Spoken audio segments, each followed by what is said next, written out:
Trump as the impeachment trial continues in Washington. Flu cases are on the rise, and it's the kids who are getting hit hard this year. I'm Jackie Slater. Coming up, what pediatricians have to say about this latest outbreak. And an attempted car break-in is caught on camera in Troy. Now the search is on for the suspect.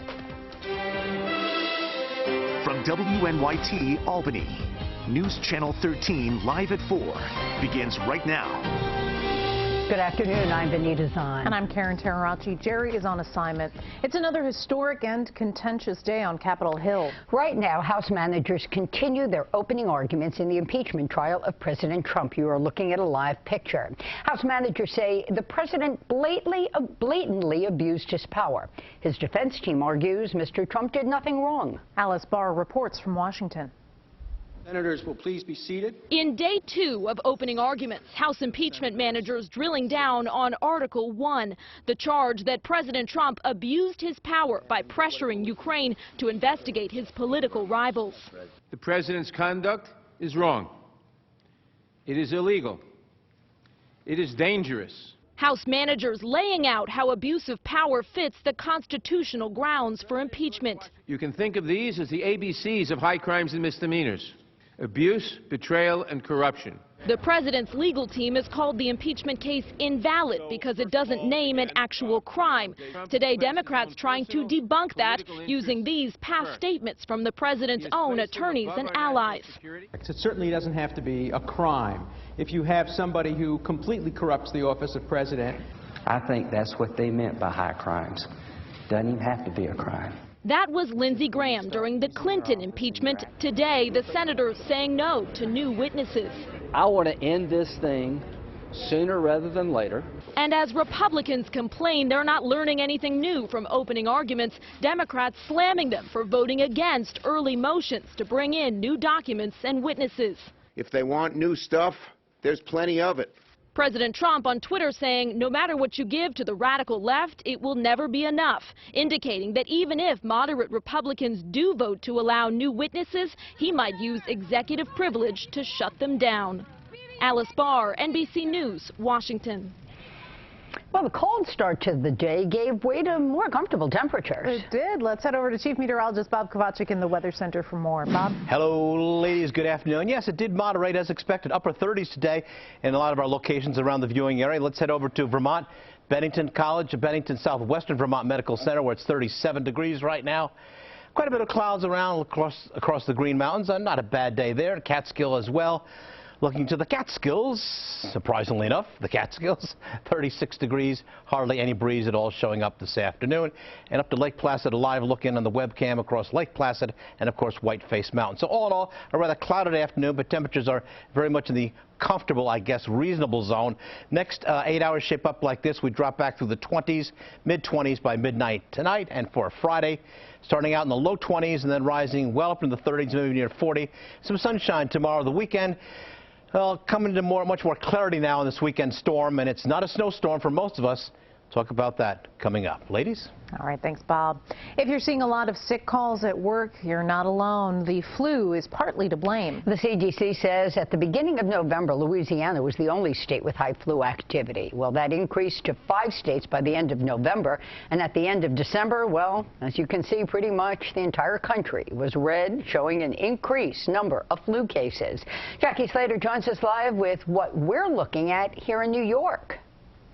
Benita, Karen, this here is the New York State Department of Health's flu tracker map, and the latest numbers that you see here just out about an hour and a half ago, and a little alarming, shows we're still on the rise with confirmed cases of the flu up 22% from last week. Now, a big concern, influenza type B is already widespread, and doctors say normally we don't see that until later in the season. So far this season, the New York State Department of Health says there have been 57,378 confirmed cases of the flu. For the week ending January 18th, 13,483 cases were reported, and more than 6,000 of those were influenza type B. Particularly alarming is the number of babies and kids that are getting the flu this year. Earlier today, I met with Dr. Melissa Daimling with Community Care Pediatrics in Latham, and she says she's seeing kids presenting with high fevers that last several days. She says the symptoms are coming on fast and then sticking around.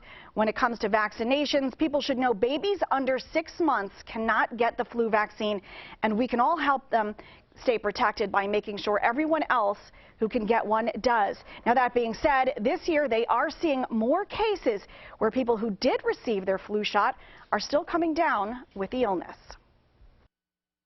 The vaccine itself is not a guarantee you will not get the flu, unfortunately. But what we do know about it is that it will reduce the severity of illness, hopefully, as well as the potential for complications related, and that includes death. Important to note, there have been 3 pediatric flu-related deaths here in New York so far this season. Doctors say it's never too late to get your flu shot, even if you already had the flu this year. Dr. Demling says go get it anyway. Coming up at 5, I'll break down the number of confirmed cases for you, county by county. Interesting. Thanks, Jackie. And you know, it takes 2 weeks for the immunity to take, so you got to be careful, got to wash your hands. Oh, a lot. Yeah. Right. In Troy, police are investigating an attempted car break-in. So check out this surveillance video. It was taken on 2nd and Jackson Streets just before 4 this morning. You can see a man checking out cars parked on the street before leaving. Police say this serves as yet another reminder to lock your car doors and do not leave valuables inside. Right now, a person is being treated at Albany Med after a serious crash in Columbia County. It happened this morning on Route 9H in Claverack. Troopers say a tractor-trailer was trying to make a right-hand turn into Valley Energy, but a driver going in the other direction didn't stop and hit the truck. Police say 73-year-old Lynn Clark's injuries are not life-threatening. New at 4, fires under investigation in Colony. It started a little after noon on Nutwood Drive. When we got to the scene, tires were on fire in the back of the property. An addition on the back of the house was damaged by the flames. The woman inside the house suffered smoke inhalation but declined medical treatment. We are following developing news out of Washington this afternoon. The Trump administration has imposed new visa rules. Jim Cambrick's live over at the Right Now News Center. He's got these developments. Jim? The rules are aimed at restricting a practice known as birth tourism. That refers to cases when women travel to the United States to give birth so their children can have U.S. citizenship. The rules printed in the Federal Register today say applicants will be denied tourist visas if they're determined by consular officers to be traveling to the U.S. primarily to give birth. It's a bigger hurdle to overcome, proving they're traveling to the U.S. because they have a medical need and not just because they want to give birth in the U.S. Critics say that the new policy could put pregnant women at risk. Karen and Benita, back to you. All right. Thank you, Jim. And now let's start our 4 at 4. We're starting our daily briefing of 4 big stories making headlines around the world. The coronavirus continues to spread. Vietnam and Singapore are reporting their first cases of the illness that has killed at least 17 people in China and sickened hundreds. China has now locked down 3 cities that are home to more than 18 million people. It's an unprecedented effort to try to contain the virus. Normally bustling streets in the city of Wuhan, well, you can see there. They're eerily quiet. You see, Wuhan is where the virus first started. Train stations and the city's airports have also been shut down. And this, of course, comes just before the start of Lunar New Year, when so many Chinese people are traveling to spend the holiday with family. Right, not so much looking like. Yeah. Coming up on News Channel 13 Live at 4, a mother's fight. In that moment that there was no future for my most prized possession in the world. Why a woman is vowing to find a cure for a rare disease. Plus, why a teenager was told he had to cut his dreadlocks to walk at graduation. An important message for homeowners after burglar strikes here in Rensselaer County. I'm Jill Kanofka. That story's ahead. Coverage you can trust. With Benita Zahn, Jerry Gretzinger, Chief Meteorologist Bob Kovacic, and meteorologist Paul Cayano. This is News Channel 13, live at 4.